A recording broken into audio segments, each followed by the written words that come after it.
Bom, iniciamos agora a revisão do conteúdo trabalhado até aqui no curso de Direito Constitucional Aplicado à Administração Pública do 5º período da Unifal.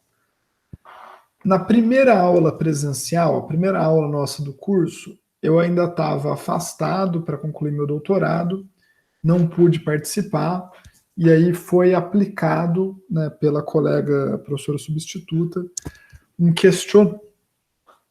questionário para vocês, né, com 2 perguntas, né, cada um de vocês respondeu o que é o direito, né, e como o direito implica nas suas vidas. Né. Essa foi a primeira atividade do curso. Quando a gente retomar o último questionário, né, o questionário de fechamento do curso, eu vou recuperar esse primeiro questionário, né, e o conteúdo desse primeiro questionário será também incluído no processo de avaliação desse último texto que vocês elaborarão. Só para vocês saberem, né, todos os textos estão comigo, eu li, eu mostrei para vocês na época, né, meu feedback, e a gente vai recuperar eles, né, para avaliação no fim do semestre. Quando chegarmos lá, eu falo sobre isso. Depois a gente teve a primeira aula presencial, né, que foi a segunda aula do curso, que eu participei de fato, né, que eu conduzi a dinâmica. Nessa aula, o que fizemos? A gente fez a apresentação da estrutura do curso, né, naquele momento, e tomamos também algumas decisões, né, sobre como seriam as próximas aulas. Né, vocês decidiram se vocês iam querer ou não ter um momento expositivo, né, iam querer ou não ter um tempo da aula para vocês estudarem. Vocês decidiram isso e decidiram mais algumas coisas, né, sobre o que seria então os processos de avaliação que estavam programados para o contexto presencial. Depois a gente teve uma última aula presencial, né, a segunda aula presencial comigo, né, sobre o tema Estado Democrático de Direito e Constituição. Nessa aula, a gente fez uma espécie de revisão geral do curso de Fundamentos do Estado, que é o curso que eu trabalho no 3º período, né, da Unifal, e que, de certa forma, ele tem algumas informações e alguns conteúdos que aqui no curso de Direito Constitucional eles ficam dados como pressupostos. Né? São informações e conteúdos que vocês já assimilaram ou já deveriam ter assimilado, a partir dos quais a reflexão sobre direito constitucional aplicado à administração pública é construída. Por isso, né, na primeira aula, a gente fez essa grande revisão em torno do tema Estado Democrático de Direito e Constituição. O que a gente viu nessa revisão? O que a gente viu nessa discussão? A gente relembrou o conceito jurídico de Estado, né, segundo o qual o Estado é composto por 3 elementos: soberania, povo e território. A soberania sendo o elemento que define a essencialidade do Estado enquanto poder, né? O poder de mais alta hierarquia, que se impõe aos outros poderes, que se impõe às pessoas, que se impõe às sociedades. Né? E um poder que, em relação aos seus equivalentes, né, os outros estados nacionais, é um poder independente, de igual hierarquia. Um poder que é limitado, né, pelos elementos pessoal e físico do conceito de Estado, que são, respectivamente, povo e território. Né? Povo, o elemento pessoal do conceito de Estado, o conjunto de cidadãos e cidadãs daquele Estado, né, que estão sujeitos à soberania estatal. Território, o elemento físico, geográfico do conceito de Estado, que limita o campo de ação desse poder estatal e sobre o qual o Estado tem direitos. Né? O Estado tem direitos sobre o território que o constitui. A gente viu também, relembrou o conceito de cidadania.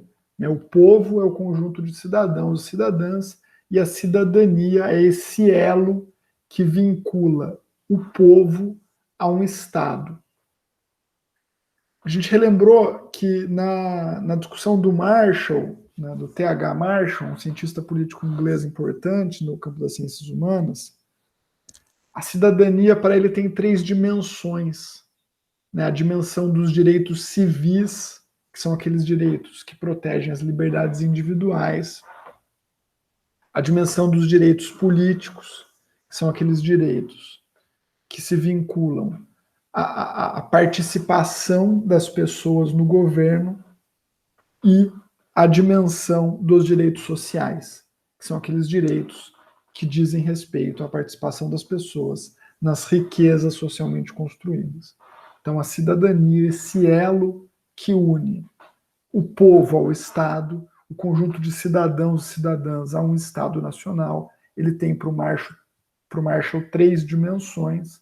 Né? O Marshall foca nos direitos ao fazer essa classificação e fala de direitos civis ligados a liberdades individuais, direitos políticos ligados à participação das pessoas nos processos decisórios e direitos sociais ligados à participação das pessoas nas riquezas.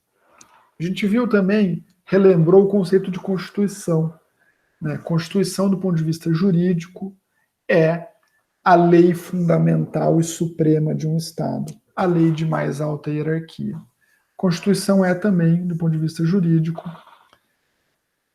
o paradigma de validade de todas as outras leis, de todos os outros atos normativos. De modo que uma lei ou um ato normativo que contrarie o que dispõe a Constituição é inválida, não tem validade do ponto de vista jurídico.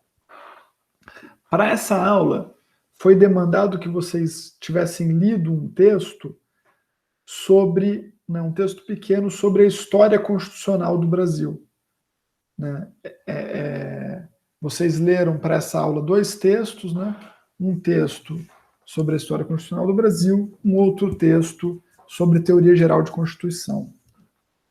Esse texto sobre a história constitucional do Brasil, ele fala brevemente, né, 2 ou 3 parágrafos, de cada uma das constituições que o Brasil teve desde a sua independência em 1822, a primeira Constituição sendo outorgada em 1824. E aí essa breve descrição das constituições brasileiras, elas permitiram para a gente fazer uma breve consideração sobre o caráter histórico das constituições e do direito em geral. Né? As constituições, elas são produtos de disputas políticas. Elas são resultado de confrontos entre grupos e sujeitos que possuem visões de mundo diferentes, interesses diferentes, vontades diferentes. Né? E como produtos históricos, elas são mutáveis, elas estão sujeitas à mudança. A gente viu que a gente teve na história brasileira constituições promulgadas, né, ou seja, aprovadas por corpos de produção legislativa eleitos, né, e a gente teve constituições outorgadas, constituições impostas por poderes autocráticos, né, e não democráticos. A gente teve constituições na história do Brasil que ampliaram o rol de direitos, e a gente teve constituições que restringiram o rol de direitos. E a gente teve na história brasileira diferentes tipos de Estado, né, o Estado unitário, o Estado federado, que são temas que a gente trabalha lá no curso de Fundamentos do Estado. A gente teve diferentes tipos de governo, né, a gente já teve também diferentes regimes políticos. Né, já fomos presidencialistas, né, já fomos um império monárquico, já tivemos um governo parlamentarista no Brasil, enfim, né, as constituições, os direitos são produtos históricos de disputa. E estão hoje como tal, né, continuam hoje em disputa. E temos hoje, né, a Constituição Federal de 88 como lei suprema, como lei fundamental do Estado brasileiro. A gente falou um pouco sobre a Constituição Federal de 88, eu apresentei a estrutura básica da Constituição para vocês, apresentei o que eu considero um dos artigos da Constituição, um dos mais importantes, que é o artigo 3º, que estabelece os objetivos fundamentais da República Federativa do Brasil. Esse é o nome do Estado brasileiro, República Federativa do Brasil. E falei um pouco sobre a estrutura básica do Estado brasileiro, segundo o disposto pela Constituição Federal de 88. Né? Isso foi visto no curso de Fundamentos do Estado, a previsão da tripartição de poderes, né? Poder legislativo, judiciário e executivo devem ser independentes e harmônicos entre si. Temos o regime presidencialista previsto, né? Então temos um presidente eleito pelo povo, né? Ou uma presidenta. E o nosso tipo de Estado hoje é o Estado federado, né? Isso foi discutido também lá no curso de Fundamentos do Estado. Composto por entidades federativas autônomas, né, que são a União, os Estados Federados e os municípios. Em síntese, esses foram os temas que discutimos na nossa segunda aula presencial, conduzida por mim, na terceira aula do curso, que foi lá no campus de Varginha da Unifal. Depois disso, veio a pandemia e entramos em trabalho remoto, né? Em sede do que era chamado de REE, na Unifal. Em sede de REE, a gente discutiu à distância o tema Constituição e Administração Pública. Eu gravei uma aula de 30 minutos sobre esse tema e eu também disponibilizei o link de 2 vídeos que discutiam esse tema. A regulamentação constitucional do tema da administração pública está na Constituição entre os artigos 37 e 43. Né? Então, esses artigos tiveram a leitura demandada para vocês. Um dos vídeos que eu pedi para vocês assistirem trabalhava a distinção entre administração pública em sentido material e administração pública em sentido formal. Né? A legislação brasileira adota o conceito de administração pública em sentido formal ou subjetivo, né? que entende a administração pública como sendo composta pelos sujeitos, né, administrativos. A administração pública, nesse sentido, ela tem a sua dimensão direta, né, a administração pública direta, que diz respeito aos entes políticos, União, Estados Federados e municípios, e a administração pública indireta, né, composta pelas autarquias, pelas fundações, pelas empresas públicas, pelas sociedades de economia mista.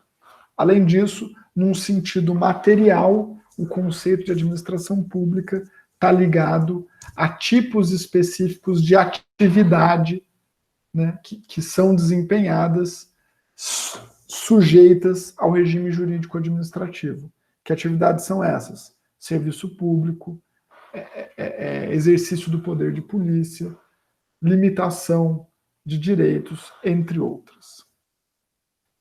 Além disso, salvo engano, o outro vídeo que eu apresentei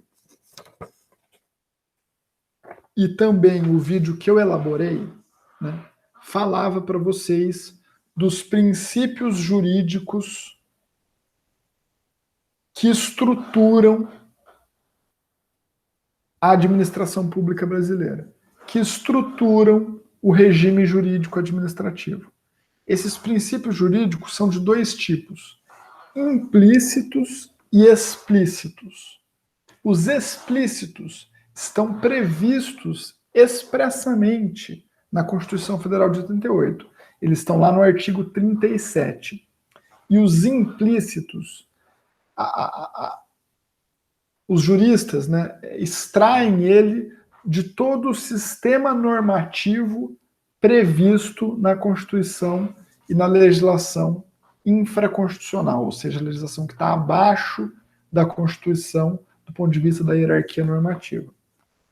Os princípios mais importantes, os princípios básicos, estruturantes do regime jurídico administrativo, da regulamentação constitucional da administração pública, são a supremacia do interesse público e a indisponibilidade do interesse público. O princípio da supremacia do interesse público, ele diz respeito à posição privilegiada que o interesse do Estado tem em relação aos interesses dos particulares.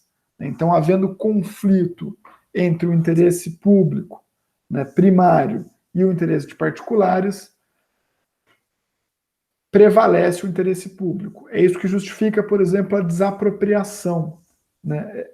O Estado ele tem o poder, ele tem a prerrogativa de, para atender o interesse público, tornar uma propriedade privada pública, né? Segundo o procedimento legalmente previsto para isso e com o pagamento de indenização para o proprietário. Então, por exemplo, há necessidade de se construir uma represa, né, para abastecimento hidrelétrico. As propriedades particulares daquele local, né, são desapropriadas, elas deixam de ser propriedades privadas e se tornam propriedades públicas, mediante o procedimento de desapropriação e com pagamento de indenização para os proprietários particulares. Só que isso independe da vontade do particular, porque o interesse público é supremo, né, e o interesse, né, de construir uma hidrelétrica, por exemplo, né, para abastecimento da energia da população, tem maior hierarquia, né, considerado prevalecente em relação ao interesse do particular de ter, por exemplo, o seu sítio, né, ou de ter a sua terra ali protegida. Um outro interesse básico, um outro princípio jurídico básico do regime jurídico administrativo é o da indisponibilidade do interesse público.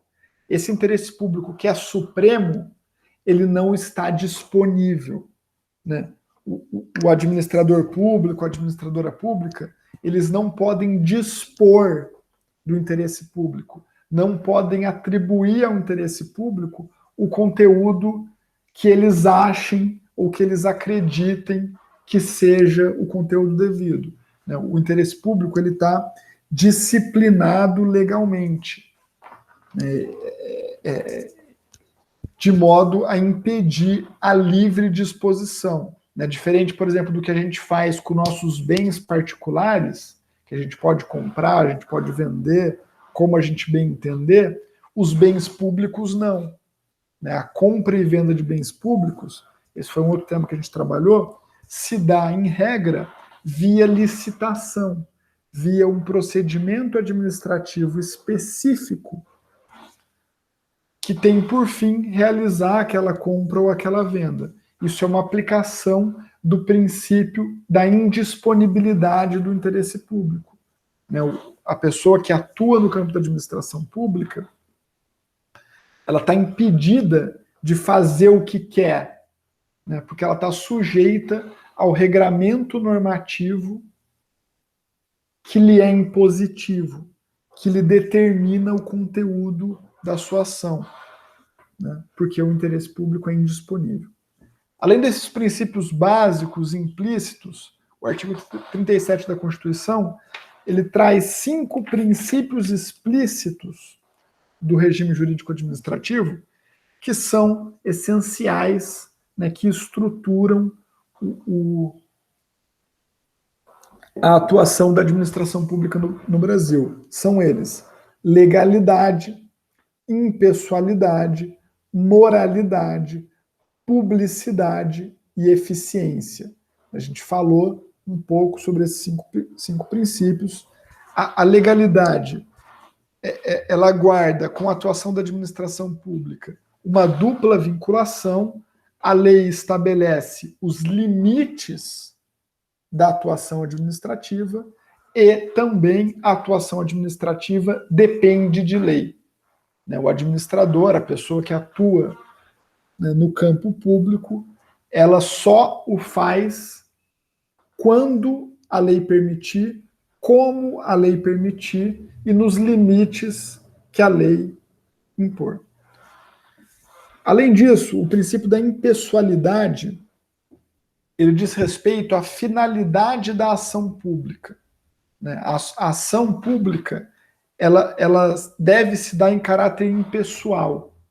Ela não pode ser direcionada a determinadas pessoas. Ela não pode visar atender a promoção pessoal do agente público. Além disso, o agente público, quando age, o seu ato, ele é imputado ao sujeito político ou ao sujeito administrativo a que ele esteja vinculado. Então, eu, por exemplo, aqui, falando com vocês, eu falo enquanto José Roberto, mas eu falo também enquanto Unifal. Então, se eu, por exemplo, agredir verbalmente uma pessoa de vocês, se eu denegrir moralmente alguém aqui no curso da minha aula, não apenas eu estou sujeito à responsabilização civil e eventualmente penal em relação a esse ato, mas a Unifal, né, essa autarquia universitária a qual eu estou vinculado, também está sujeita a uma punição. A pessoa ofendida pode ajuizar uma ação contra a Unifal pedindo ressarcimento financeiro, cobrando responsabilização civil por esse ato que eu pratiquei enquanto agente público. Então, os atos dos agentes públicos, eles são imputáveis, né? Eles são imputados à pessoa de direito público a qual aquelas pessoas estão vinculadas. Então, um médico que te atende no SUS, ele te atende também como representante do Sistema Único de Saúde, e assim por diante. O princípio da moralidade, ele diz respeito aos valores morais que estão protegidos pelas normas jurídicas. O princípio da publicidade, que também é um princípio básico do regime jurídico administrativo, ele guarda múltipla potencialidade de atuação, né, no momento contemporâneo. A regra da administração pública é a publicidade, é a transparência. O sigilo é exceção, e o sigilo tem que estar justificado. Além disso, para muitos atos, a publicação é pressuposto, é condição para a eficácia do ato. O ato só vale do ponto de vista jurídico caso tenha havido publicação, né, daquele ato. Por fim, o princípio da eficiência, né, ele diz respeito à demanda, né, por termos, por materializarmos uma ação, né, produtiva, uma ação que leve a resultados no campo da administração pública, né, que tem que ter qualidade, que tem que ter eficiência. E aí eu promovi uma discussão com vocês sobre eficiência no campo da administração pública. Eventualmente a gente pode conversar um pouco sobre isso agora, aqui depois que eu encerrar a gravação. É um tema importante e polêmico, né? A eficiência, a administração pública brasileira é eficiente ou a administração pública é ineficiente? A gente discutiu ainda no áudio, no vídeo que eu gravei para vocês, noções básicas sobre a regulamentação jurídica dos agentes públicos, né? Então, temas como a demanda de realização de concurso público para ingresso no setor público, a diferenciação entre servidor público, que é aquele que está sujeito a um regime jurídico estatutário, um regime jurídico previsto em lei, e empregado público, que é aquela pessoa, aquele agente público sujeito ao regime da CLT. Né? São dois tipos diferentes de agente público, tem outros, né? Tem o ocupante de cargo em comissão, tem o agente temporário, né? Ambos não realizam concurso público, o ocupante de cargo em comissão é indicado para a função, né? E o ocupante de cargo temporário, né? O ocupante de função temporária, melhor dizendo, ele presta um processo seletivo simplificado. A gente viu também alguns direitos básicos aí dos agentes públicos, dos servidores públicos. A gente discutiu a questão da associação sindical, da greve, a regulamentação jurídica dos militares e também a questão da estabilidade, né, um direito dos agentes públicos. A gente falou também sobre licitações, como eu já disse, e eu apresentei para vocês um panorama geral da responsabilidade civil no que tange a atuação da administração pública, ou seja, né, como, do ponto de vista civil, como e quando a administração pública responde, né, pelos atos que seus agentes realizarem. Né. No campo da administração pública, a responsabilidade é objetiva, ou seja, independe de culpa, independe de dolo do agente e incide o que é chamado de teoria do risco administrativo, né, que basta que haja ocorrência de dano e nexo de causalidade entre o agente público e o dano causado a terceiro. Essa foi uma breve síntese do que a gente discutiu no nosso curso. Esse tema da administração pública, ele é um tema chato, vamos dizer assim, entre aspas, um tema difícil, um tema cheio de detalhes, e a gente trabalhou ele de forma remota, o que não contribuiu para, infelizmente, né, para a devida assimilação das informações e problematização das informações jurídicas relativas a esse tema. Eu vou agora encerrar a gravação. Essa foi a revisão, então, do que foi discutido no nosso curso até aqui. Beleza?